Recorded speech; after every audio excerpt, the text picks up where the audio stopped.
Okay, and so like in the beginning painting tutorial, you know, it's all about layers, and basically it's your base layer, and then you add your dark values and your light values to create dimensionality. So what you can play around with in a more advanced level is just different. Let me go ahead and just set these to the default. Different levels of texture and you know, ways to create value, essentially. So we're going to kind of focus on that first. So let me see. I'm going to go ahead and I'm going to hold my shift key down, and I'm just going to make a circle. I'm going to go ahead and have that stroke be black here. And I'm just going to use this as a so, you know, something to look at, a reference to use for a couple of these circles here. And so what I want you to do is you go ahead and draw, whoops, I need to get my shift key held down. Go ahead and draw a circle, and then let's kind of move it. Let's just kind of move it up maybe around here somewhere. And then we'll go ahead and duplicate. So control click and go to duplicate layer, and we'll make another one so that you have two different ones to play around with here. And so what we'll do is we'll bring the paint layer up above, and then I want to bring the opacity of these down to, let's say, like 10%, because I just want to see it barely as a reference.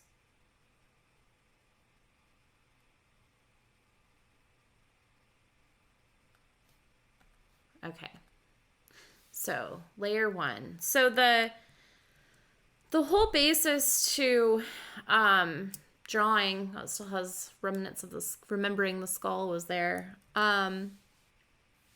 Whoops.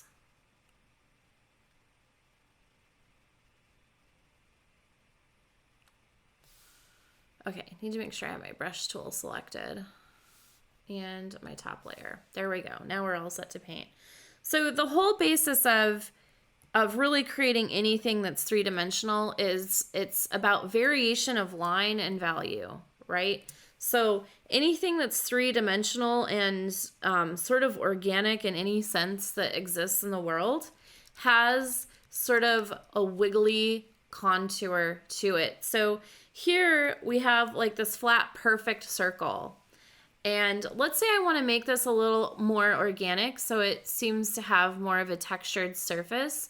What I need to do is I need to use variation of line, and I need to use what's called an implied line or a broken line in order to make the edges of the circle look like they vary, which in essence creates texture. So let me show you what I mean by that. I am going to go ahead and I'm going to kind of draw a line around the circle that's varied.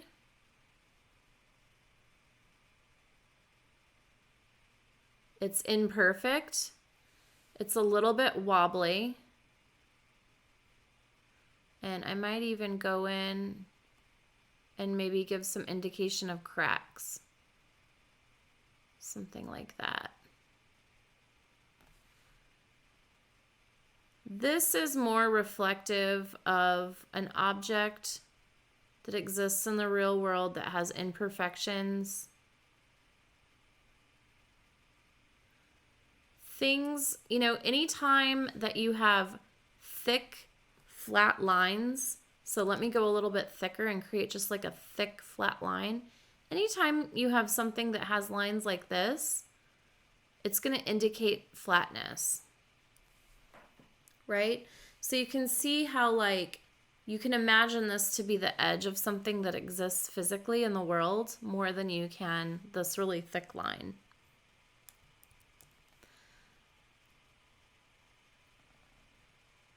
So when you're drawing the contours of things that have a lot of dimensionality, or some might say seem realistic, you're wanting to use a broken line that has variation, and that's why the tablets are so important to digital drawing, because they have pressure sensitivity and they mimic real drawing materials in the real world.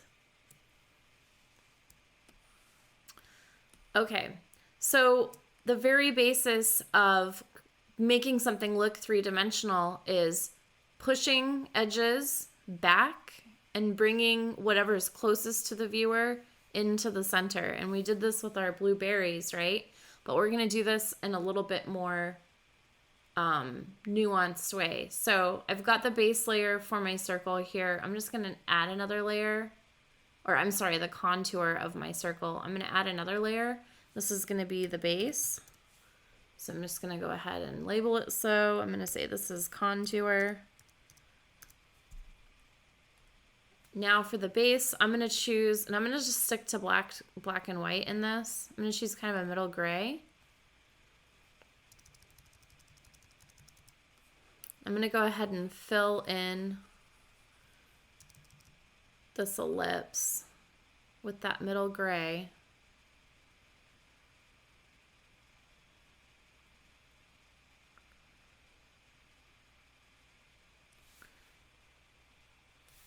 And then I'm going to use something that's called the,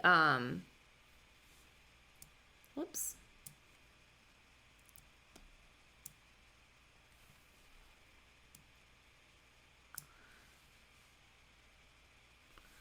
I'm going to use something that is called the, you've got two tools right here. You've got blur, sharpen, and smudge. And I highly suggest using the blur and the smudge tool in drawing.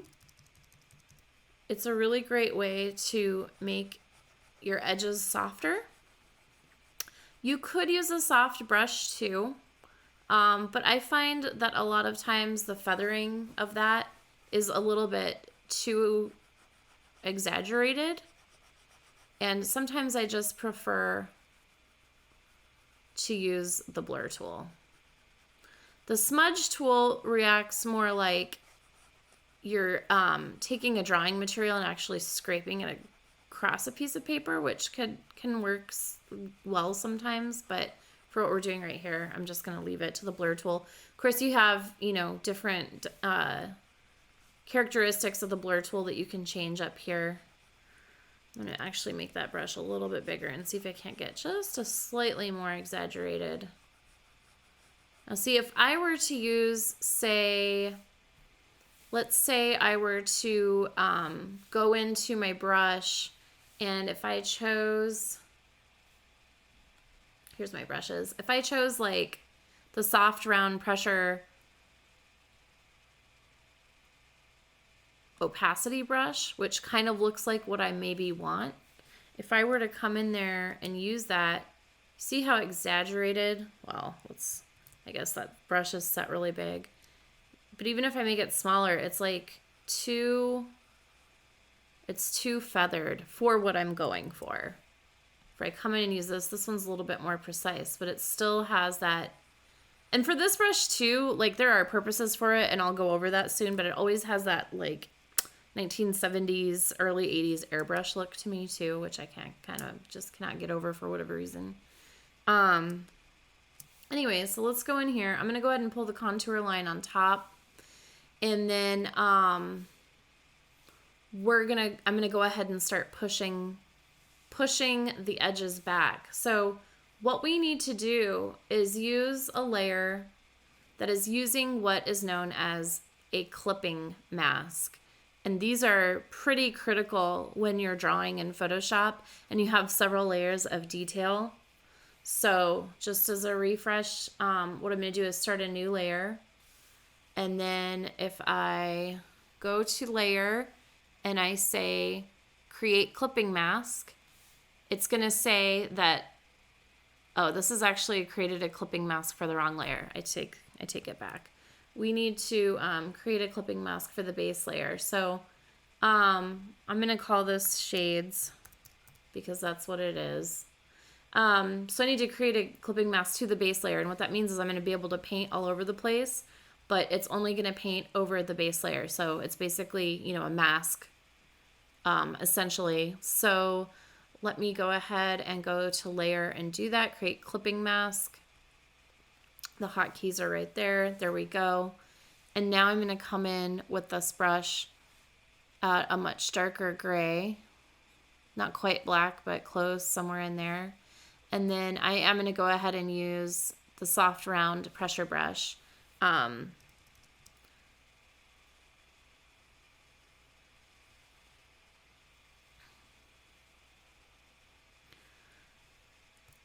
I'm going to go ahead and make the edges of my sphere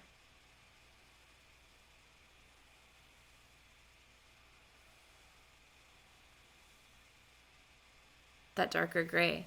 Now, there's different ways that you can play around with how this is sitting on here, and it really just kind of depends on what you do. My contour layer isn't really relevant anymore because the edges are so far away. Contour lines, you know, I kind of suggest to do those last sometimes depending on how you're drawing. But, you know, the thing is like there's how I draw and then there's how you draw. And those are going to be two different things because over time, as you use all these different techniques to create more detailed and complex drawings, you're going to find your own way that you want to do things. And actually, what I'm going to do is I'm going to come to these edges and I'm going to go ahead and give it that really dark black and really make those very, very edges.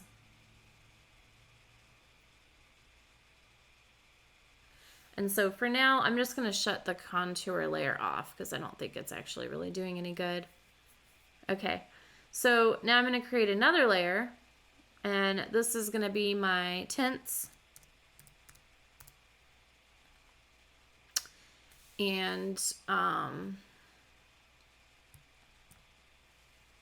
going to go ahead and create, so I can control click here and create clipping mask as well. Now it's saying the tints and shades are all sort of children to this parent base layer, right? Or they're masking, which I don't really need it so much for the tints because I'm going to be focusing on the center, but that's okay. All right, so for this one, I'm going to use this, this kind of wider brush, and I'm going to go ahead and make this really big, and I want the flow on this to be down quite a bit. Well, actually, I'll leave the flow alone. I'm going to bring the opacity down to like 14. For doing subtle shading like this, I usually suggest between like 10 and 15% opacity. And I realize now that I have black selected still, so I'm going to go ahead and hit my X key. My X key will toggle these two, or you can come over here and toggle manually. So I'm going to add a little white like that. And then I'm going to make this a little smaller. And I'm going to say the light's hitting right here. So I'm just going to add a little bit more at the top. Make my brush a little smaller. Add a little bit more in this curve area here. Maybe come in a little bit more towards the center. Make my brush a little smaller. Make it a little bit more. And so you can see it's kind of building.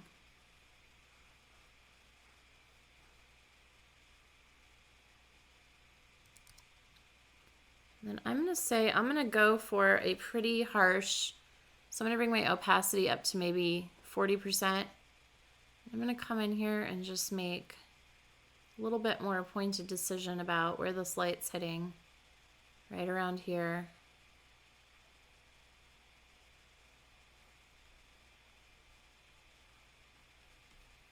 And then I need to go in and add, I'm going to take this opacity back down.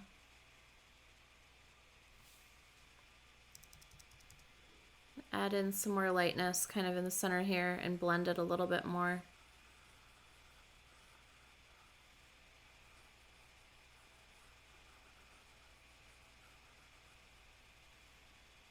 Maybe push back on that dark gray a little bit more.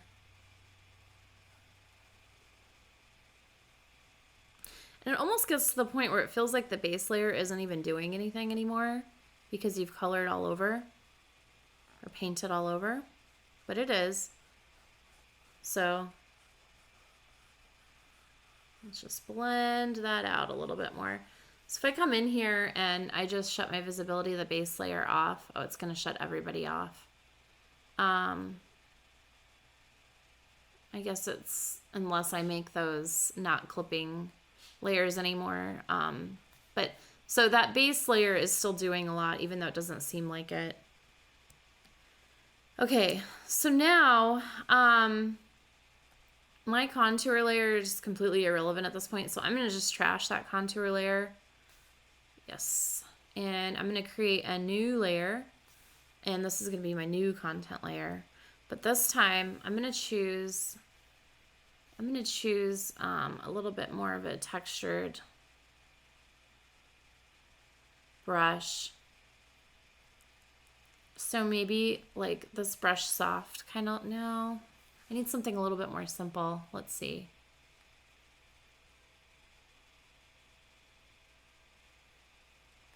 Comic pencil, that sounds good. All right, and do a little bit bigger brush here. I've got black selected. And I can even create this brush. I can even make this a clipping layer as well. And that way I don't go over. It depends on what style you're drawing. But if I create this and make it a clipping layer as well, then I can just go in and I can just kind of touch on some of the edges here. Whoops, that was a little bit too much. Let me back out because you might be able to see a little bit better. So it's really subtle, but that's what drawing with a lot of detail is all about, is subtlety. So it's, you can barely see it, but do you see how like going in and making just a little bit of some of the edges here solid with a little bit of texture, it gives the appearance that this is not a perfect sphere, and it just gives it that little added, a little bit more added amount of dimensionality.